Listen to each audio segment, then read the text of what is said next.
और कैसी आश्रित हुई, गुरु जी को सर्वस्व मानती हैं। मैं पद खोल लूं, उनका बहुत सुंदर पद है, गुरु ना बिसारूं मैं राम तज डारूं। तो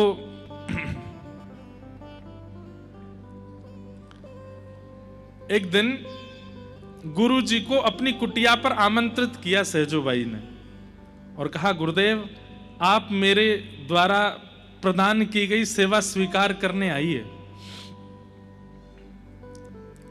तो गुरु जी बोले ठीक है हम आते हैं। तो उनकी गुरु निष्ठा इतनी तीव्र थी कि उससे ठाकुर जी बड़े प्रसन्न थे।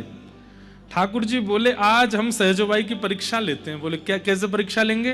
बोले जिस रास्ते से गुरु जी आ रहे होंगे उसी रास्ते से मैं भी आ जाऊंगा, देखता हूं ये पहले गुरु जी का स्वागत करेगी कि मेरा करेगी। ठाकुर जी परीक्षा लेने के लिए आए और उसी समय सामने से गुरु जी आ रहे हैं और गुरु जी के ठीक बगल वाली गली से ठाकुर जी भी आ रहे हैं, पीतांबरी पहन करके, मुकुट धारण करके, कमल नेत्र ठाकुर जी के, और मंद मंद मुस्काते हुए आ रहे हैं। देखें ये आज पहले सत्कार किसका करेगी, गुरु का करेगी कि हमारा करेगी? सहजोबाई ने ऐसी लीला की कि सब देख के चौंक गए। आप खुद को रख करके देखें कि आपके घर गुरुजी आ रहे हैं और उसी समय, ठीक उसी समय गुरु जी के साथ साथ ठाकुर जी भी आ गए। मान लो वेंकटेश भगवान आ गए, आप किसकी पूजा पहले करोगे? यहां बोलने को 4-5 लोग बोल देंगे गुरु जी की, पर करेगा कोई नहीं। जब सामने ठाकुर जी होंगे तो ठाकुर जी की ही करोगे। मैंने खुद से पूछा कि अगर मेरे गुरु और मेरे ठाकुर जी दोनों अगर सन्मुख आ जाते तो मैं किसकी पहले पूजा करता? तो मेरे मन में जो उत्तर आया वो क्या था कि मैं गुरु जी से कहता, गुरु जी ठाकुर जी आ रहे हैं, आ जाओ साथ में पूजा करेंगे। मेरे मन में क्या आया कि मैं अपने गुरु जी को भी बगल में बुला के कहूंगा, लो गुरु जी एक थाल एक तरफ से मैं पकड़ूं, आप पकड़ो, दोनों आरती करेंगे। लेकिन सहजोबाई ने ये नहीं किया। सहजोबाई ने क्या किया? दौड़ करके गई और ठाकुर जी का हाथ पकड़ करके खींच के अपने पास लेके आई। बोले लो थाल पकड़ो, गुरु जी आ रहे हैं, आरती उतारो।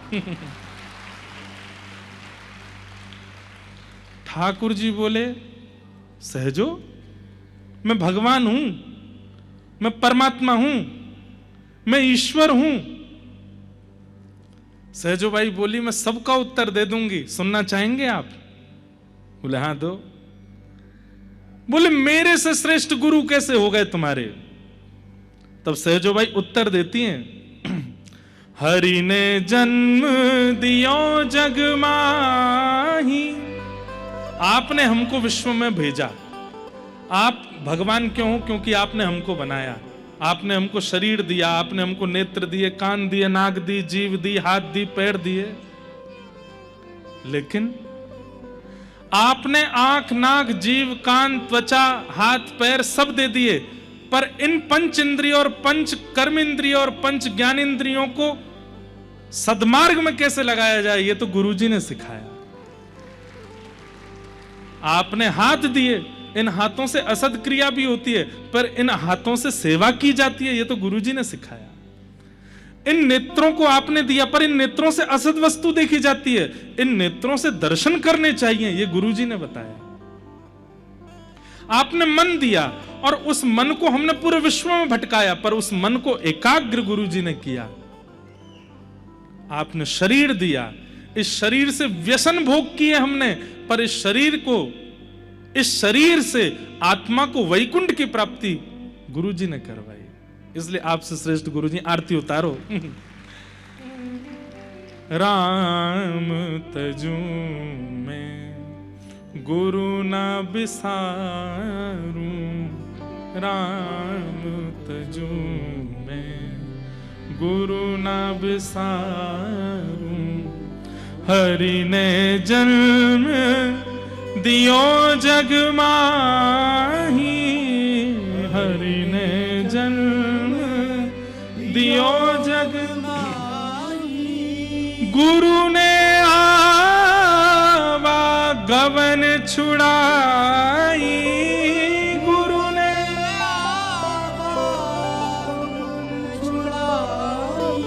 और सहजोबाई ये नहीं कहती कि आपने पंच ज्ञानेंद्रिय दी। सहजोबाई क्या कहती है? बोले आपने तो 5 चोर दिए थे हमको। कौन? बोले आंख, नाक, जीभ, कान। ये क्या है? वो चोर ही तो हैं।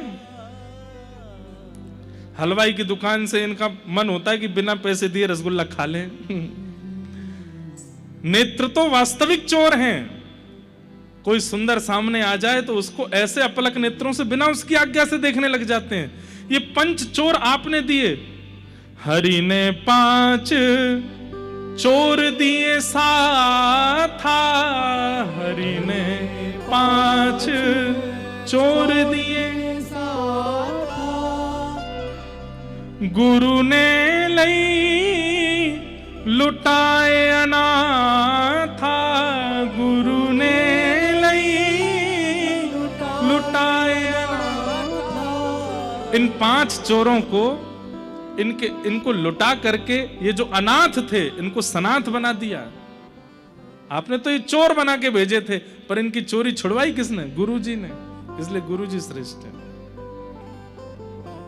और पहली बार ऐसा हुआ इस धराधाम पर कि गुरुजी आ रहे हैं और एक तरफ से थाल सहजों ने पकड़ा और एक तरफ से ठाकुर जी पकड़ करके गुरुजी की आरती कर रहे हैं। ऐसी सहजो भाई। गुरु ना राम तजू मैं गुरु ना बिसार। तो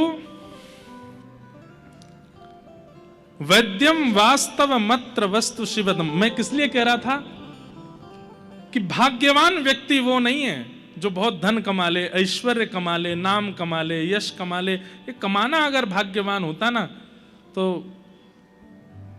अमेरिका में सबसे पैसे वाला आदमी रहता है विश्व का, वो लक्ष्मी पूजा नहीं करता होगा पर सबसे पैसे वाला है, उसके ऊपर लक्ष्मी की कृपा सबसे ज्यादा है। तो लक्ष्मी का मतलब धन नहीं होता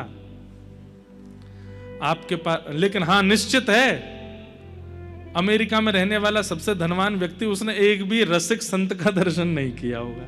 देखा जाए तो महाकंगाल है। हम आप सब लोग धनी हैं क्योंकि ऐसे ऐसे रसिकाचार्यों के, ऐसे ऐसे महापुरुषों के, ऐसे ऐसे भगवत प्राप्तों के हमको दर्शन होते हैं। आज भी हमारे वृंदावन ब्रजमंडल में कितने महापुरुष ऐसे हैं जो गुप्त रूप से रहते हैं और हम जानबूझ करके उनकी बातें बता देते हैं पर नाम नहीं बोलते कि कोई पहुंच नहीं जाए उनके पास, क्योंकि वो चाहते ही नहीं कि उनका प्रकाश हो।